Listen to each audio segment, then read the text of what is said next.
નમસ્કાર ખેડૂત બહેનો અને ભાઈઓ, ખાસ કરીને આજે આપણે ગુજરાત પ્રાકૃતિક કૃષિ વિકાસ બોર્ડ અંતર્ગત આજે લીંબડી ખાતે ક્લસ્ટર તાલીમનું આયોજન કર્યું છે.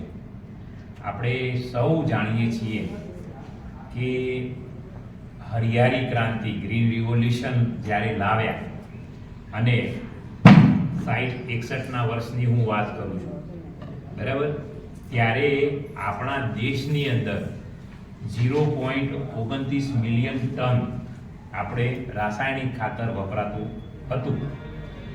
એની અત્યારે વર્ષ 22-23ની જો વાત કરીએ તો લગભગ 63 મિલિયન ટનની આસપાસ આ રાસાયણિક ખાતરોનો વપરાશ અત્યારે થયો છે.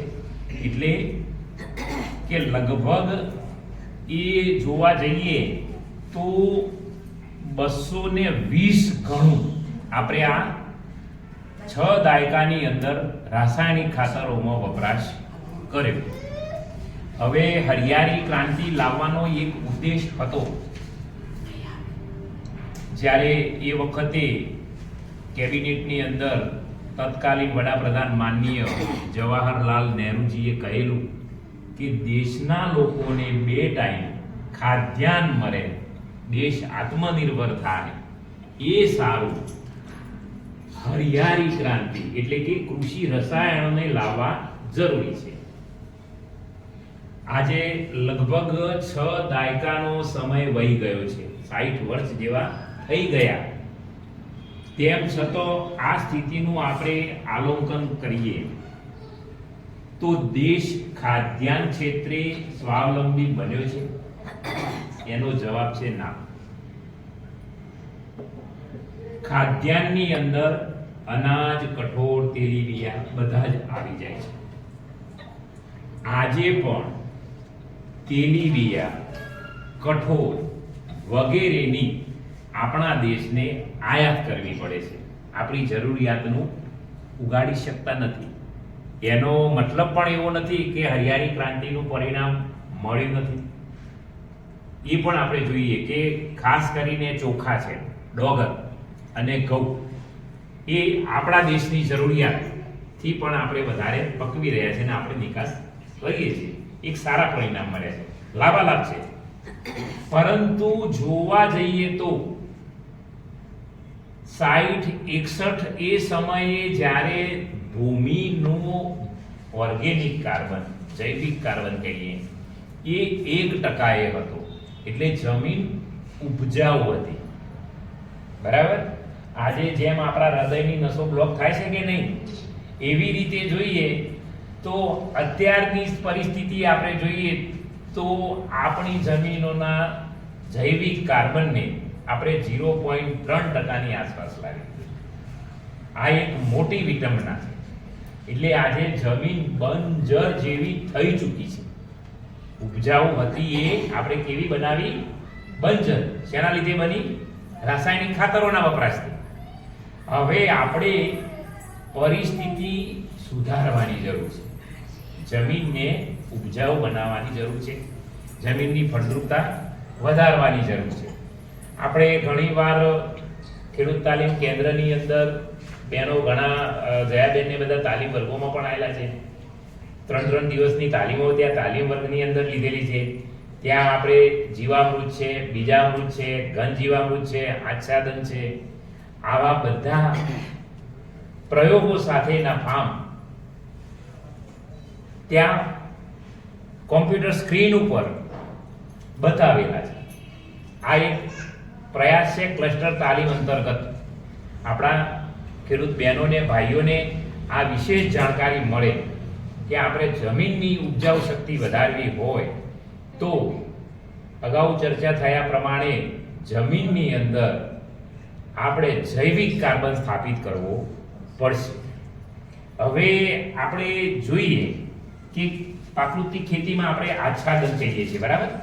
એટલે કે આપણા ખેતરનો જે સૂકો કચરો પાથરવાની વાત કરીએ છીએ એ આવો સોનેરી કલરનો હોય, બરાબર. ઘઉં છે એ ઘઉં આપણે સીધા ખાઈ શકીએ? ના ખાઈએ. આપણે શું જોઈએ? રોટલી જોઈએ, ભાખરી જોઈએ, બ્રેડ જોઈએ, પૂરી જોઈએ, એ સ્વરૂપે આપણે ખાઈએ. તો છોડ પણ શું આવો સૂકો કચરો ખાશે? નહીં થાય.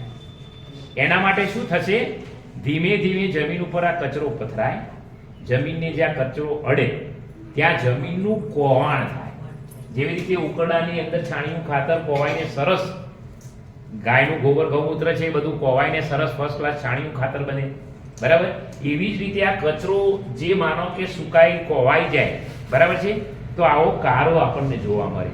આ છોડનો ખોરાક છે, બરાબર? આને આપણે શું કહીએ છીએ? અંગ્રેજીમાં એને હુમસ કહેવાય છે, ગુજરાતીમાં આપણે જીવદ્રવ્ય કહીએ છીએ.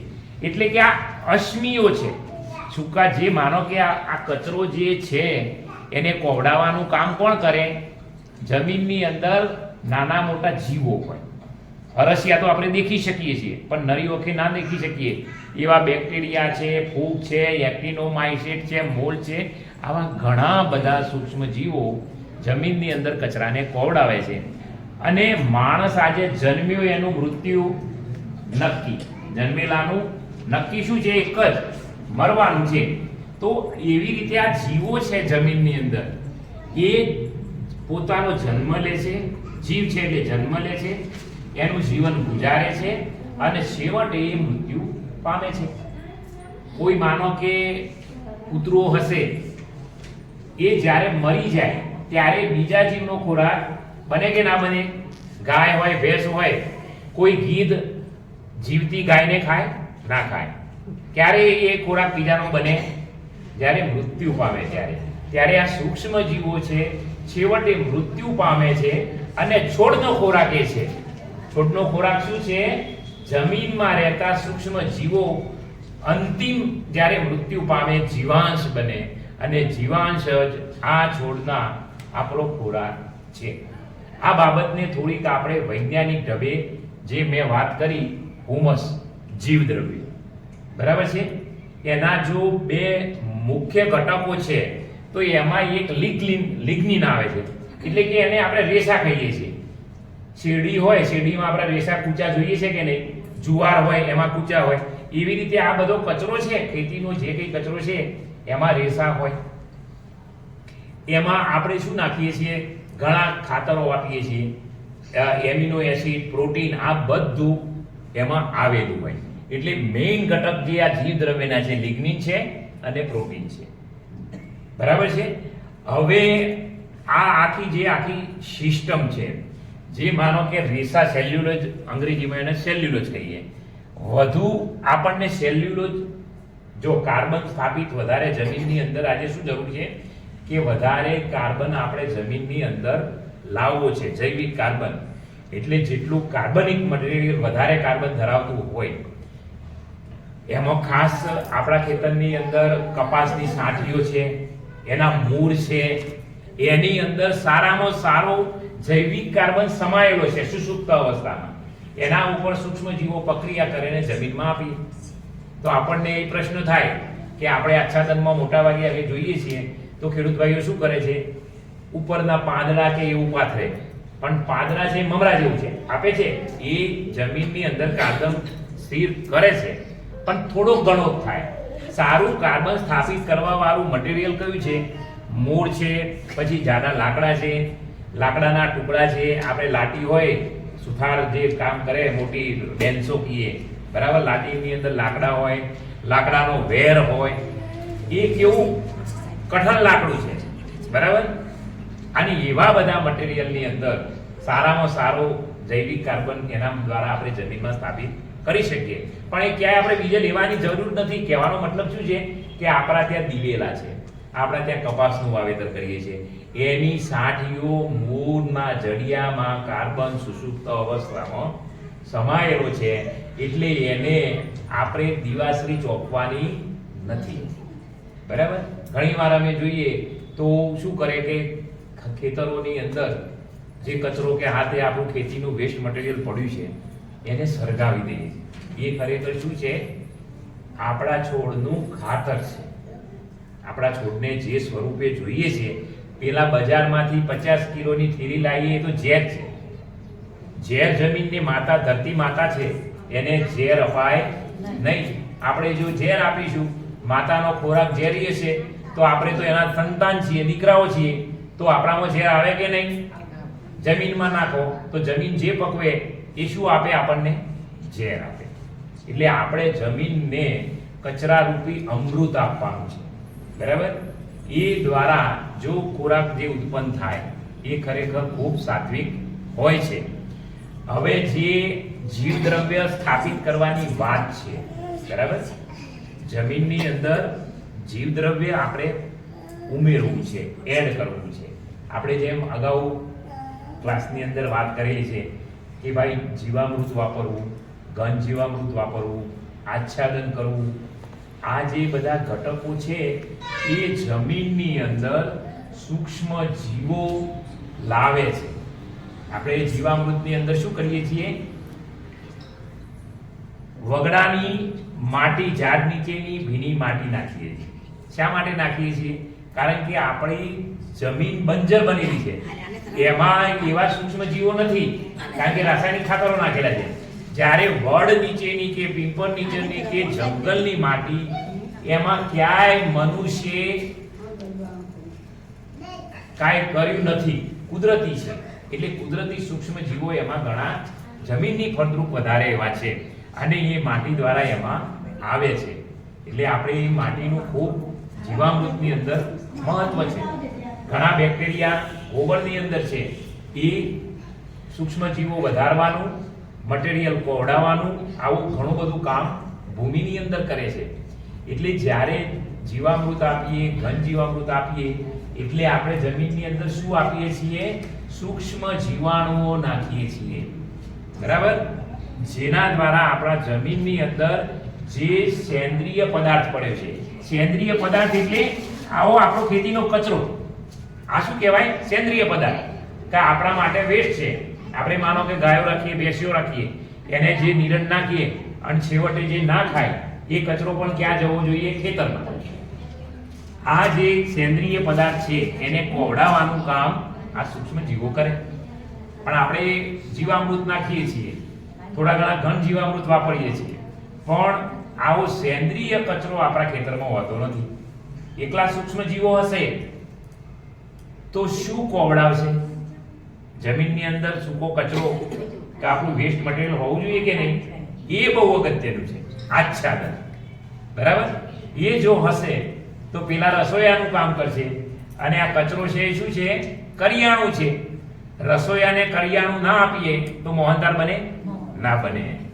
તો આપણે ફક્ત જો જીવામૃત વાપરીશું, ઘન જીવામૃત વાપરીશું, તો ફક્ત રસોઈયા બોલાયા હોય એવું જ કહેવાય. જો એને આપણે આવા સેન્દ્રિય પદાર્થ આપીશું, ખેતીનો કચરો જમીનમાં હશે તો એ કોવડાવશે, અને કોવડાવીને છેવટે આ શું બનાવશે? જીવાંશ બનાવશે, બરાબર? એકદમ કચરાને કોવડાવી દેશે. અને આપણે ઘણીવાર જોયું છે કે ક્યાંક પડતર હશે, ક્યાંક કચરાનો ઢગલો હશે, અથવા તો ઉકરડાની અંદર કચરો, ક્યાંક આબો ઉગ્યો છે, જોજો તમે, અથવા તો કોઈ પણ ફર્સ્ટ ક્લાસ હશે, ત્યાં તલનો છોડ જોજો કેવો ફર્સ્ટ ક્લાસ હોય છે. એને કોઈ વાવવા ગયું? કોઈ પાણી નાખવા ગયું? કોઈ યુરિયા આપવા ગયું? તો આ ઝંઝટ છે આની? આ નથી, સાત્વિક ખોરાક નથી. હવે જે આપણે હુમસ જમીનની અંદર લાવવા જઈએ છીએ, જમીનની પ્રક્રિયા એવી છે કે 10:1 રેશિયાની અંદર કાર્બન નાઇટ્રોજન હોય તો ભૂમિની અંદર હુમસ નિર્માણ થાય. આ એક હાઈ ટેકનોલોજીનું સાયન્સ છે, એ આપણે સમજવાનું છે. આપણે માનો કે આવો કચરો, સૂકો કચરો નાખીએ તો આ 70:1 હોય, બરાબર? એટલે આમાં 70 કાર્બન હોય અને હુમસ બનવા માટે 10:1 નો રેશિયો જોઈએ. એટલે જો 70:7 થઈ જાય તો 10:1 કહેવાય કે ના કહેવાય? પણ એ આપણે સમજવાનું છે, બરાબર? આપણે માનો કે અહીંયા ઘઉંનું પરાર નાખીએ, બરાબર? હવે ઘઉંનું પરાર એમાં 70:1 નો રેશિયો હોય, બરાબર? પછી એની સાથે માનો કે કોઈ આપણે છાણિયું ખાતર છે, સૂક્ષ્મ જીવો છે, ઘન જીવામૃત છે જે ઓછા CN રેશિયા વાળા હોય એવું મટીરિયલ અંદર નાખવું જોઈએ.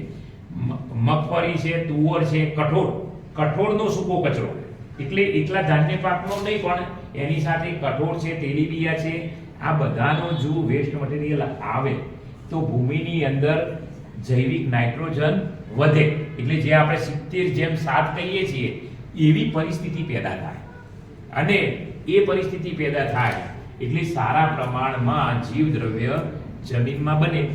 આપણે અહીંયા તમે જુઓ કે ઘન જીવામૃત એનો CN રેશિયો કેટલો છે? 12:1. હવે ઘન જીવામૃત નીચે આચ્છાદન હશે, આપણે જીવામૃત આપતા હશું, વાવતા વખતે બીજામૃત આપ્યું છે, અને આખા ખેતરની અંદર આપણી ભલામણ છે કે પ્રતિ હેક્ટરે પાયાના ખાતર તરીકે આપણે 1 ટન ઘન જીવામૃત વાપરવું. બરાબર? 1 હેક્ટરની વાત છે, 2.5 એકર થાય. બરાબર? એકરની ભાષામાં આપણે વાત કરીએ તો. અને જ્યારે છોડની ફૂલ અવસ્થા આવે ત્યારે બાકીનું 1 ટન એટલે 1 ટ્રોલી થયું. 1 ટ્રોલી એટલે 2 ટન. બરાબર? એટલે એ ખાતરને આપણે ઘન જીવામૃત કહીએ છીએ. બરાબર? બનાવટની તો તમને બધાને ખબર છે. બરાબર? અને અહીંયા આપણે બુકો પણ છે પ્રાકૃતિક કૃષિની, રાજપાલ લિખિત, એ બધાને અહીંયા આપેલી છે. એટલે એનું આપણે વાંચન કરવાનું, આ બધું સમજવાનું છે. જો સૂક્ષ્મ જીવો છે એનો CN રેશિયો 4 થી 9 શરૂ કરી જેમ 1 થાય. આ બેસ્ટ વસ્તુ છે. એ તમારે 70:7 નું સ્થાપિત કરવાનું છે, એમાં ખૂબ ઉપયોગી થાય. બરાબર છે? આ આખી પદ્ધતિ એવી રીતની છે કે જ્યાં સુધી ભૂમિની અંદર આપણે જૈવિક કાર્બન 1% નહીં લાવીએ ત્યાં સુધી બધા જ પ્રશ્નો આપણને નડવાના છે. જો એકવાર આપણી ભૂમિ પ્રાકૃતિક ખેતીના જે વિવિધ ઘટકો છે એને આપણે સમજીએ અને જમીનની અંદર એનો ઉપયોગ કરીએ તો આપણી જમીન જે બંજર બની ચૂકી છે એને નવપલવય થઈ અને ઉપજાઉ બનતા બહુ વધારે સમય થશે નહીં. આપણે છેલ્લા 6-1 દશકાથી આ ખાતરોનો વપરાશ વધારતા ગયા, એટલે ભૂમિની અંદર રસાયણો આવેલા છે, ઝેરી રસાયણો પણ છે. એટલે એક માનો કે દૂધનો કટોરો હોય એમાં ઝેરનો કટોરો હોય અને એમાં 1 કે 2 ટીપા દૂધ નાખીએ તો એ અમૃત બને? ના બને. એ પણ શરૂઆતમાં શું થઈ જાય? ઝેર બને. એટલે આપણે શું કરવાનું છે? આપણું જે માનો કે જીવામૃત છે, ઘન જીવામૃતને આપણે જમીનને પહેલા જાણવી જોઈએ કે આપણી જમીનની અંદર કાર્બનની પરિસ્થિતિ હાલ શું છે, અને એ પ્રમાણે આપણે જીવામૃત છે, ઘન જીવામૃત છે, આ બધાનો વપરાશ બહોળા પ્રમાણમાં શરૂઆતમાં કરવો પડશે.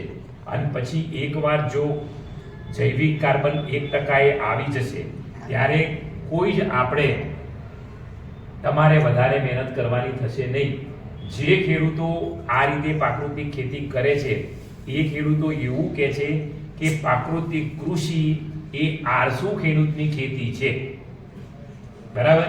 હવે જમીનની અંદર આ જૈવિક કાર્બન ઓછો સ્થપાય એના માટે જવાબદાર શું છે?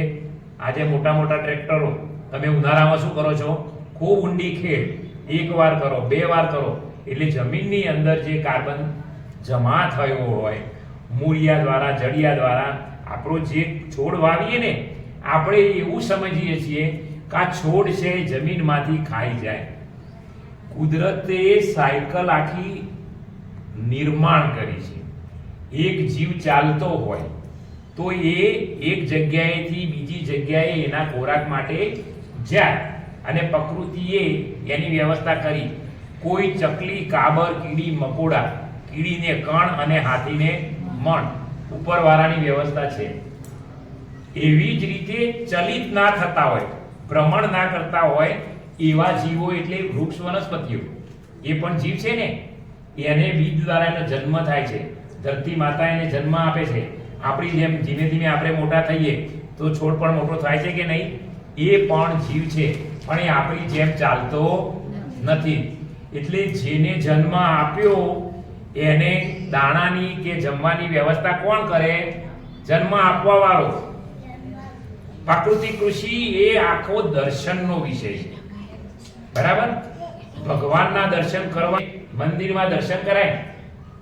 એટલે પ્રાકૃતિક ખેતીને આપણે સમજીએ અને આવા જે મોડેલ ફાર્મો છે આપણા જિલ્લાની અંદર, જો ગત વર્ષે પણ સારા એવા મોડેલ ફાર્મ આપણે 130 થી વધુ ડેવલપ કર્યા. આ વર્ષે પણ બીજા 100 મોડેલ ફાર્મ તૈયાર કર્યા છે. તો આવા મોડેલ ફાર્મ ઉપર આપણે વિઝિટ લઈએ. આપણે ઘરે ગાયો હોય તો એના ગોબર ગૌમૂત્રનો ઉપયોગ કરી જીવામૃત, ઘન જીવામૃત બનાવીએ, બરાબર છે? આપણી પાસે ના હોય તો આપણા જિલ્લાની અંદર આ વર્ષે 20 ઘન જીવામૃત યુનિટ, જીવામૃત, ઘન જીવામૃત યુનિટ બનાવવાને પણ બનેલા છે, બરાબર? એનો ત્યાંથી પણ અમારો સ્ટાફ છે એમની પાસેથી તમને માહિતી મળશે. તો ત્યાંથી આપણે ઘન જીવામૃત લાવી શકીએ છીએ અને આપણી જમીનની અંદર વાપરી શકીએ છીએ અને ઘરે પણ સહેલાઈથી બની શકે છે. એની આપણે ઘણી વાત કરેલી છે. હવે આ બેનો તમને શું દેખાય છે? કોલસો, બરાબર? હવે ઘણીક વાર એવું બને છે કે આપણે બાયોચાર ઘણા લોકો કહે છે, બરાબર? ખેતરની અંદર આપણો જો ખેતીનો કચરો છે, ડાળીઓ છે, મોટા થળિયા છે, આપણા ખેતરના છેટે પારે ઝાડ વાવ્યા હોય અને પછી એને ફલ્લવીએ તો ડાળીઓને બધું સળગાવીએ અને આવી રીતે બને આ કોલસો છે. એમાં નિર્જીવ કાર્બન હોય. આનાથી જમીનની અંદર કાર્બન વધે નહીં. આપણે કેવો જોઈએ છે? જૈવિક કાર્બન. બાયોચાર છે એ અમુક પરિસ્થિતિમાં ડેવલપ થાય. આપણા ખેતરની અંદર સહેલાઈથી ખેડૂત આ વસ્તુ બનાવી શકતો નથી. પણ ક્યારેક આપણે આવી રીતે ક્યાંક વિડીયો જોયા હોય અને અડધું સમજ્યા ના સમજ્યા. હવે આ નિર્જીવ વસ્તુ છે, જમીનમાં જાય તો એનાથી કંઈ કાર્બન વધે નહીં. છે એક વિષય છે એ કે એવી રીતે આપણે બાયોચાર બનાવીએ અને જમીનમાં આપીએ તો સારી રીતે થાય. પણ જે જમીનની અંદર કાર્બન વધારવાની સરળ પદ્ધતિ અને સહેલી પદ્ધતિ છે તો આ પ્રાકૃતિક ખેતીના આયામો અને એમાં ખાસ કરીને સહયોગી પાકો સાથે ખેતી કરવાની. તમે ઘણા ખેતરોમાં જોતા હશો કે કપાસ પણ હશે અને સાથે મગ વાવ્યા હશે, બરાબર છે? ઘણા દિવેલા વાવે છે, તુવર વાવે છે. હવે તુવર જેવો પાક છે 1 હેક્ટર જમીનમાં અંદાજે 150 કિલોથી વધારે હવામાંથી નાઇટ્રો લઈને એના મૂળગંડિકા દ્વારા જમીનની અંદર આપે છે.